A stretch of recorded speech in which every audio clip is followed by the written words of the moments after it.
Everyone, welcome back to my channel. Thank you for watching, and I am really excited to do this video today.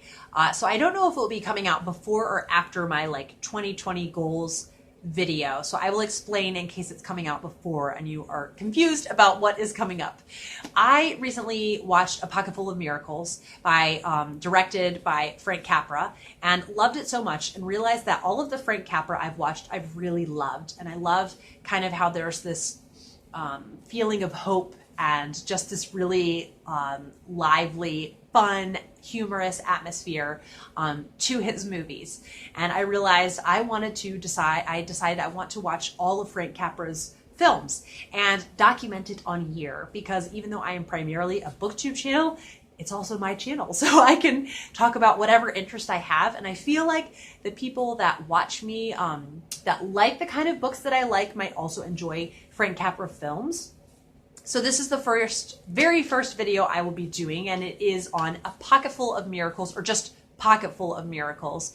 And this came out in 1961, I think. I will put the correct date down if I was incorrect in the date that I just gave you. And I had heard this labeled as a Christmas film, and I do think it's kind of frustrating, because I found now with lists of old Christmas movies, sometimes if something has just a little teensy mention of Christmas, it's counted as a Christmas movie. And not that I enjoyed this movie very much, even though it was not officially a Christmas movie. I enjoyed it very much, but I just think it's a little odd to call the only Christmassy thing about this movie was the fact that it had the Dance of the Sugar Plum Fairy song from the Nutcracker Suite playing in the background in certain scenes. That was it. That was the only Christmassy aspect about this film. So for the life of me, I don't know why it was on a list of Christmas films, especially since Frank Capra's film, It's a Wonderful Life, is just so iconically Christmas. But nevertheless, I loved this movie. What I love about watching movies from this era is there was just this really, it's like, I don't even know how to word it, just this really pure love for cinema and for portraying characters on screen and just giving these really A-class performances. So one thing that is going to be fun for me as I go through this project and is to spot the actors that I've seen in other Frank Capra films. This is something I think that period drama lovers do when you watch different BBC productions, different period dramas, is to kind of seek out, what other things have I seen this actor on?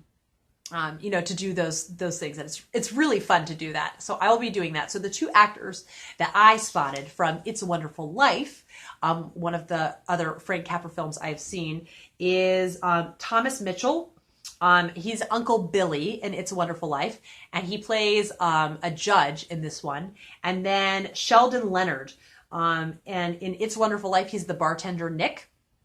That he says something like the line like, "In here we serve drinks so people can get drunk and get drunk fast." And so that's like the line that I remembered him saying from It's a Wonderful Life. But I will backtrack and tell you what Pocketful of Miracles was about. It kind of involves organized crime in New York City in the 50s and 60s. And there is our main guy, who's played by Glenn Ford, and he plays Dave the Dude. And he sort of runs certain areas of New York City. He just gets to be top boss in those. He runs the show, and he started out in his career of organized crime, and he bought, during this one big deal he was going to do, he bought an apple from Apple Annie. She just walks around selling apples all day. That's how she makes money. And she's played by Bette Davis. I think this was the first movie I saw Bette Davis in. And I get it now, why she's such a legend. I was just utterly blown away by her performance, especially her progression as a character as you're watching this. And the deal goes well, and he finds kind of every time he buys an apple from Apple Annie, things go well for him. His deals go well. And he has a big deal that's coming up which is there is a guy from Chicago, the kind of the big boss from Chicago is coming and wants to form an alliance with him. And as this is happening, Apple Annie receives a very important letter. And this letter is from her daughter, Louise, who lives in Spain. And she finds out that her daughter, Louise, is engaged to be married and married to Spanish royalty.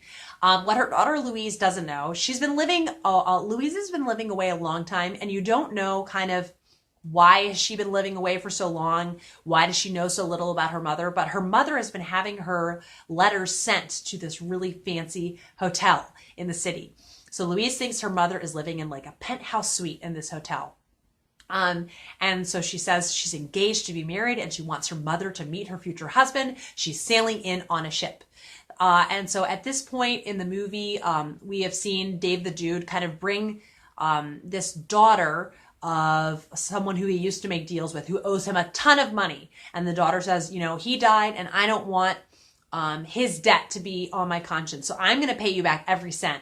And so he has her go into show business. She does really well. Things really take off for this club she sings in. And then they fall in love. So they have this romantic relationship. So her name is Queenie, what she goes by. I think it's Elizabeth maybe. But she is played by Hope Lang. And I really, really enjoyed her performance. I don't think I had seen her in anything else. And so as Apple Annie gets this letter from her daughter, she has a bit of a nervous breakdown. Like, what am I going to do? She's coming. She's expecting to find a somebody. I'm a nobody. And she really does look so disheveled. You know, her hair is all matted and dirty, and she wears really old, dirty clothing. And she looks so sad. She looks really sad. And so Dave the Dude doesn't want to ruin this, you know, lucky streak that he has. And so he decides they are going to pull off the ultimate charade. And he has a friend who lives in a penthouse in the very hotel that Queenie was having letters sent to. And they fix her up. They spruce her up. They make her look like a refined lady. And then Louise comes to visit. And so it's all of this, it feels a bit meandering at points. I was like, well, where are we going with this? Kind of felt like it didn't know what it wanted to do. And it felt a bit anticlimactic when Louise came and they were successful. Like it didn't kind of have this big oomph that I thought it was going to have. I was waiting for, I don't know, something kind of bigger to happen. Like I feel like in It's a Wonderful Life, there's a very clear story arc where this felt a little bit more meandering, but there was really a kind of magic about this film and all of the actors in this film. There was just something about it. So if it was kind of meandering and it wasn't clear cut in what its goal was, I was willing to forgive it that, just because I was just in awe of watching these actors, especially Glenn Ford. He just like exuded like classic masculinity. He's just this, he just exudes masculinity. And I really enjoyed his performance. He was just so good as this character. And I definitely want to watch more things that Glenn Ford is in. And then another performance that I really enjoyed was Peter Falk. He plays one of Dave the Dude's henchmen called Joy Boy, and he's so young. He's in his 20s in this. I think Peter Falk is so handsome, and I just love him as Columbo. So it was really cool to see him as this real young guy in Pocketful of Miracles, and I just definitely enjoyed that. And then Anne Margaret plays Louise. And I have heard the name Anne Margaret. I know she's really iconic. And to be honest, though, the only thing I had seen her in was Newsies, which was the 90s film, musical film with Christian Bale. That's the only thing I'd seen Anne Margaret in. But I was so charmed by her. And there's a scene where she sings a song to her fiance, and her voice just was so stunning. And I was just really, just utterly charmed by her.